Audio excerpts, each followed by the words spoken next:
Assalamualaikum warahmatullahi wabarakatuh.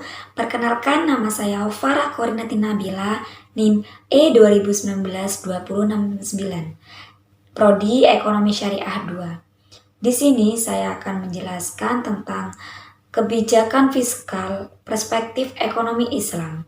Dosen pengampu Bapak Abdul Wadud Nafis, LCMEI. Mata kuliah Ekonomi Makro Islam. Mengapa kita perlu mengetahui kebijakan fiskal? Agar supaya kita mengetahui apa saja yang dilakukan oleh pemerintahan mengenai kebijakan-kebijakan yang dikeluarkan oleh pemerintah terkait dengan subsidi, pajak yang diberikan oleh pemerintah kepada masyarakat, dan lain sebagainya dalam rangka untuk menumbuhkan perekonomian suatu negara atau juga dapat menumbuhkan kesejahteraan dalam masyarakat. Pengertian dari kebijakan fiskal yaitu kebijakan yang dilakukan oleh pemerintahan meningkatkan atau mengurangi pendapatan dan belanja negara untuk mencapai suatu tujuan atau harapan yang diinginkan. Dapat diketahui di sini dari pengertian tersebut, kebijakan-kebijakan pemerintah itu dapat dilakukan dengan dua cara, yaitu meningkatkan atau mengurangi. Dengan cara meningkatkan, yaitu pemerintah dapat menaikkan pajak atau mengurangi subsidi. Dan untuk mengurangi, yaitu pemerintah dapat memberikan subsidi kepada perusahaan atau orang-orang yang penghasilan kecil, dan dapat mengurangi pajak pada sektor-sektor tertentu. Selanjutnya, saya akan menjelaskan tentang tujuan dari kebijakan fiskal. Tujuan dari kebijakan fiskal yang pertama yaitu untuk pertumbuhan ekonomi, di mana bagaimana nanti pemerintahan dapat meningkatkan pertumbuhan ekonomi di dalam masyarakat tersebut. Dan yang kedua, untuk mengurangi pengangguran. Bagaimana kebijakan-kebijakan pemerintahan yang dikeluarkan agar supaya pengangguran itu berkurang dalam masyarakat, atau dengan cara pemerintah menurunkan pajak di sektor-sektor tertentu, atau juga mensubsidi agar supaya perusahaan itu lebih banyak mengambil tenaga kerja. Yang ketiga yaitu menjaga stabilitas harga. Bagaimana pemerintahan ini agar menjaga stabilitas harga agar supaya untuk mencapai kesejahteraan masyarakat. Yang keempat yaitu mendorong laju investasi. Ketika kebijakan pemerintahan tersebut mengeluarkan kebijakan-kebijakan, terutama dalam kebijakan pajak, mengurangi pajak dalam sektor-sektor tertentu dalam perusahaan. Kemudian pajak itu akan berpengaruh kepada perusahaan itu akan lebih banyak menginvestasikan sebagian harta yang dikelola oleh perusahaan tersebut. Itu akan juga menjadi sebagai dorongan untuk laju investasi. Yang terakhir yaitu untuk mewujudkan keadilan sosial. Kebijakan-kebijakan yang dikeluarkan oleh pemerintahan agar supaya adil dan tidak terjadi diskriminasi ataupun yang lainnya. Bisa dengan cara mengeluarkan pajak progresif terhadap perusahaan-perusahaan yang besar.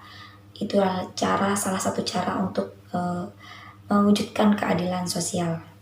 Selanjutnya saya akan menjelaskan tentang jenis-jenis kebijakan fiskal, dibagi menjadi dua. Yang pertama kebijakan ekspansif, dan yang kedua yaitu kebijakan kontraksional. Maksud dari kebijakan ekspansif di sini bagaimana pemerintah mengeluarkan kebijakan-kebijakan untuk lebih banyak mengeluarkan uang kepada masyarakat untuk mencapai kesejahteraan masyarakat dengan cara pemerintahan bisa dengan menyediakan subsidi, memberikan subsidi atau memberikan bantuan-bantuan kepada masyarakat. Selanjutnya yaitu saya akan menjelaskan tentang maksud dari kontraksional, yaitu kebijakan pengetatan yang dilakukan oleh pemerintahan agar supaya mengurangi uang yang beredar dalam masyarakat, bisa dengan cara mengurangi subsidi, menaikkan pajak, ataupun menaikkan pendapatan masyarakat. Kemudian saya akan menjelaskan tentang komponen dalam kebijakan fiskal, dibagi menjadi 4. Yang pertama yaitu kebijakan perpajakan, yaitu bagaimana pemerintahan mengeluarkan kebijakan-kebijakan tentang perpajakan, atau bisa menaikkan pajak atau bisa mengurangi pajak tersebut dalam suatu perusahaan. Yang kedua yaitu kebijakan pengeluaran. ketika bagaimana kebijakan pemerintahan untuk mengatur uang yang keluar agar supaya bermanfaat dan uang itu bisa terkontrol dengan baik oleh pemerintahan. Dan yang ketiga yaitu kebijakan investasi. Bagaimana kebijakan ini agar supaya perusahaan-perusahaan lebih tertarik kepada investasi, kemudian pemerintahan akan mengeluarkan kebijakan bisa dengan cara menurunkan pajak tertentu di bidang-bidang tertentu dan dengan cara yang lainnya. Dan yang terakhir yaitu pengelolaan utang atau surplus. Kemudian saya akan menjelaskan tentang instrumen kebijakan fiskal. Instrumen kebijakan fiskal ini yang pertama yaitu anggaran belanja yang seimbang. Bagaimana pemerintahan dapat mengatur pengeluaran dan pendapatan agar supaya keduanya ini agar terjadi keseimbangan. Dan yang kedua yaitu pembiayaan fungsional. Kebijakan ini kebijakan yang dikeluarkan oleh pemerintahan untuk mengatur pengeluaran agar supaya pengeluaran itu digunakan secara fungsi atau manfaat tertentu. Ketiga yaitu anggaran defisit atau kebijakan fiskal ekspansif, di mana pemerintahan lebih melakukan pengetatan terhadap uang yang beredar dalam masyarakat. Yang keempat yaitu anggaran surplus atau kebijakan fiskal kontraksional, yaitu di mana pemerintahan melakukan kebijakan karena pendapatan lebih tinggi daripada pengeluaran. 5 yaitu stabilitas anggaran otomatis. Dan yang terakhir yaitu pengelolaan anggaran. Bagaimana pemerintahan bisa mengelola dengan baik anggaran-anggaran pengeluaran maupun pendapatan dikelola dengan sebaik-baiknya. Selanjutnya saya akan menjelaskan tentang fungsi dari kebijakan fiskal. Yang pertama yaitu pengoptimalan terhadap SDA maupun SDM, bagaimana untuk mencapai suatu kesejahteraan masyarakat. SDA yang ada dalam Indonesia ini dikelola dengan sebaik mungkin seperti air, hutan, dan lain sebagainya agar supaya berguna untuk kesejahteraan masyarakat.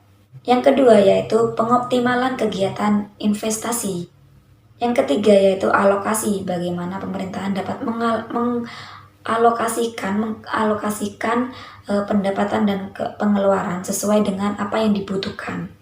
Yang keempat, distribusi. Bagaimana kebijakan ini agar supaya tepat pada sasaran. Dan yang kelima yaitu stabilisasi. Dan yang terakhir yaitu pembangunan dari segi non-fisik maupun fisik. Kemudian saya akan menjelaskan ciri-ciri kebijakan fiskal ekonomi Islam. Yang pertama yaitu pengeluaran negara dilakukan sesuai dengan pendapatan agar supaya tidak terjadi defisit anggaran, di mana pemerintahan ini harus benar-benar melakukan perencanaan dengan sebaik mungkin agar supaya tidak terjadinya defisit anggaran. Yang kedua yaitu sistem pajak proporsional, di mana pajak ini dibebankan kepada berdasarkan tingkat produktivitas. Yang terakhir, hasil zakat berdasarkan hasil keuntungan, bukan berdasarkan pada jumlah barang. Selanjutnya, saya akan menjelaskan tentang fungsi kebijakan fiskal dalam ekonomi Islam. Yang pertama yaitu memelihara kebijakan hukum, keadilan, dan pertahanan. Yang kedua yaitu perumusan dan pelaksanaan dalam kebaikan ekonomi.